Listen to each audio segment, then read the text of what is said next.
প্রশংসা। খুবই সুন্দর লাগছে যে আজ আমরা সকলেই মিলিতভাবে প্রতিবাদের ঝড় তুলতে পেরেছি, একত্রিত হতে পেরেছি, এক জায়গায় হয়েছি। যাদের বা জানাদের তরফ থেকে আজকের এই সমাবেশ বা প্রতিবাদ সভা রাখা হয়েছে, আমি সকলকে ধন্যবাদ জানাই। বিশেষ করে আপনাদের সাথে সাথে প্রশাসনকেও ধন্যবাদ জানাই, যারা আমাদেরকে সহযোগিতা করছে।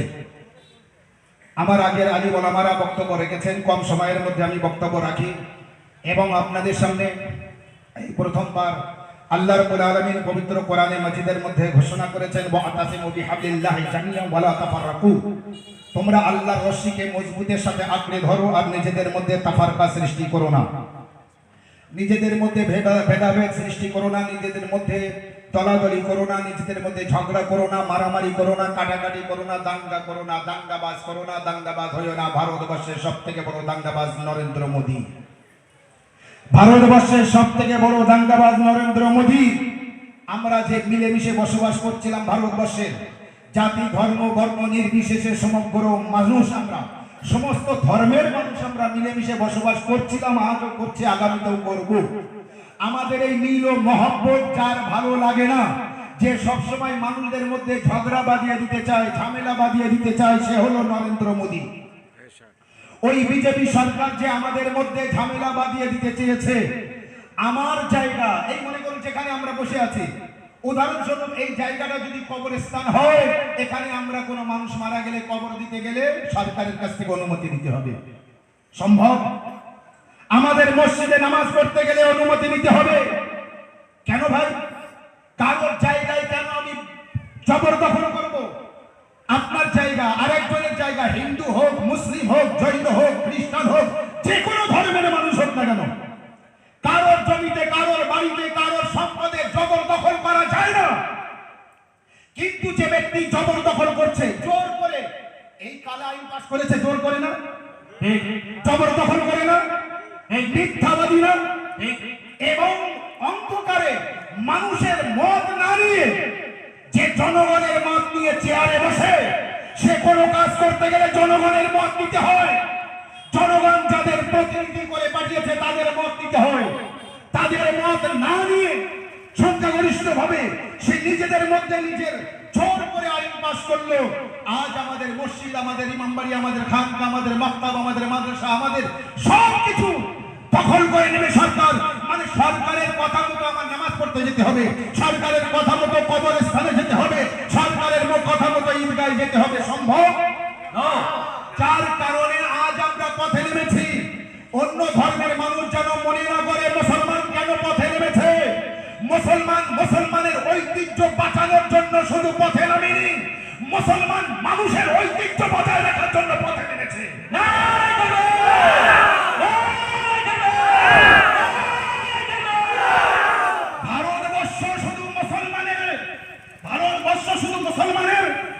সর্বধর্মের মানুষ ভারতবর্ষে থাকে না, থাকে না?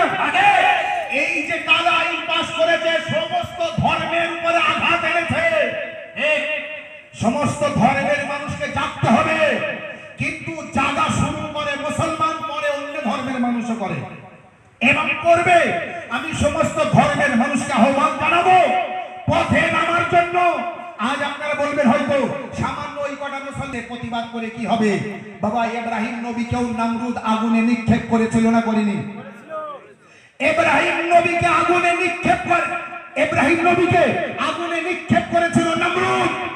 আজকের জামানার নমরুদ বিল পাস করেছে, সেই জামানার নমরুদ ইব্রাহিম নবীকে আগুনে নিক্ষেপ করেছিল না? ইব্রাহিম নবী পুড়েছিল, আর নাই জামানার এই নমরুদের বিল পাস করা চলবে? যেখানে ইব্রাহিম নবীকে বাঁচানোর মালিক কে ছিল? আমাদের বাঁচানোর মালিক কে? আমরা মুসলমান। ভারতবর্ষের সমস্ত মানুষ জেনে রাখো, বিশেষ করে নরেন্দ্র মোদী জেনে রাখো, আমরা কারোর কাছে মাথা নত করিনি, করি তো আল্লাহর কাছে মাথা নত করি। এক আল্লাহ ওয়াহদাহু লা শারীকা লাহু, তার কাছে আমরা মাথা নত করি, অন্য কারোর কাছে মাথা নত করি না। এরা মনে করে, আমাদের মনে হয় ভোট দেয় না, দেবেও না, তো এদেরকে ভাতে মারে। এইভাবে পেটে মারতে চেয়েছে, ভাতে মারতে চেয়েছে। এইভাবে আমাদের মারা যাবে না। আমরা জন্ম নেই তো লা ইলাহা ইল্লাল্লাহ পড়ে, মুহাম্মদ রাসূলুল্লাহ পড়ে, আমাদের শিরায় শিরায় কলমা লা ইলাহা ইল্লাল্লাহ মুহাম্মদ রাসূলুল্লাহ গর্জে উঠেছে। আজ যদি আমরা আওয়াজ তুলি, আজ যদি আমরা পথে নামি, আজ যদি আমরা প্রতিবাদ করি, তো নিজের ইচ্ছায় প্রতিবাদ করছি না, নিজে পথে নামিনি, নিজে গর্জন তুলিনি, নরেন্দ্র মোদী আমাদের পথে নামতে বাধ্য করেছে, আমাদের আওয়াজ তুলতে বাধ্য করেছে, আমাদের প্রতিবাদ করতে বাধ্য করেছে। শুনে রাখো নরেন্দ্র মোদী, ভারতবর্ষ সামান্য ভুলের কারণে আজ ভারতবর্ষ মুসলমানদের হাত থেকে গিয়েছিল, নতুবা যেত না। সামান্য ভুলের কারণে আমরা ভুল বুঝতে পেরেছি, বিশ্বের সমস্ত মানুষ আমরা এক হয়েছি, আমাদের দেশ আমরা রক্ষা করব করব করব ইনশাআল্লাহ। আমাদের দেশ আমরা কারোর হাতে আর যেতে দেব না। হয়তো আমরা একটু চুপ ছিলাম, ঘুমিয়েছিলাম, আমাদের জাগিয়ে দিয়েছো, আমরা জেগে গিয়েছি, আর ঘুমাবো না।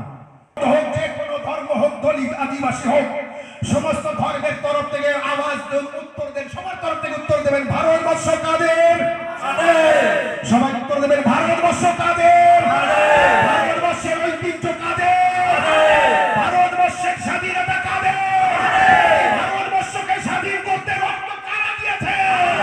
ভারতবর্ষের মাটি খুললে প্রতিটি মাটি থেকে, প্রতিটি জায়গা থেকে মুসলমানের রক্ত উঠবে, আর সেই মুসলমানদের কণ্ঠস্বর আমাদের শিরায় রক্ত থাকতে আমাদের দেশকে আমরা ধ্বংস হতে দেব না, আমাদের দেশ আমরা নষ্ট হতে দেব না। আমার সম্পদ আমি বাঁচাবো না লোকে বাঁচাবে, আপনার সম্পদ আপনি বাঁচাবেন না আমি বাঁচাবো, যার সম্পদ সেই বাঁচাবে। ভারতবর্ষ কাদের সম্পদ? ভারতবর্ষ আমাদের সম্পদ। আমরা আমাদের সম্পদকে কারোর হাতে যেতে দেব না, নষ্ট হতে দেব না, কালা আইন পাস হতে দেব না। যা পাস করেছে, এখানে মনে আপনাকে বুঝিয়েছি, পাস করে ফেলেছে মানে নমরুদ ইব্রাহিমকে আগুনে নিক্ষেপ করেছে। ওখানে ইব্রাহিম নবী পড়িনি, এখানেও এ বিল চলবে না, চলবে না, চলবে না, চলবে না, এ বিল চলছে না, চলবে না, চলবে না, কালা আইন পাস করা বিল চলছে না, চলবে না, আমরা সকলেই কাঁধে কাঁধ মিলিয়ে, হাতে হাত মিলিয়ে এক মন হয়ে আজ যেভাবে পথে নেমেছি, প্রতিটি আইন কালা আইনকে বাজেয়াপ্ত করতে এইভাবে পথে নামবো ইনশাআল্লাহ। মালঞ্চ বাজারে যাব আর আমাদের ইমানি পরীক্ষা দেব, আমাদের ইমান কত তাজা সেটা মানুষের সামনে পেশ করবো। ওয়া আখিরু দাওয়ানা আলহামদুলিল্লাহি রাব্বিল আলামিন।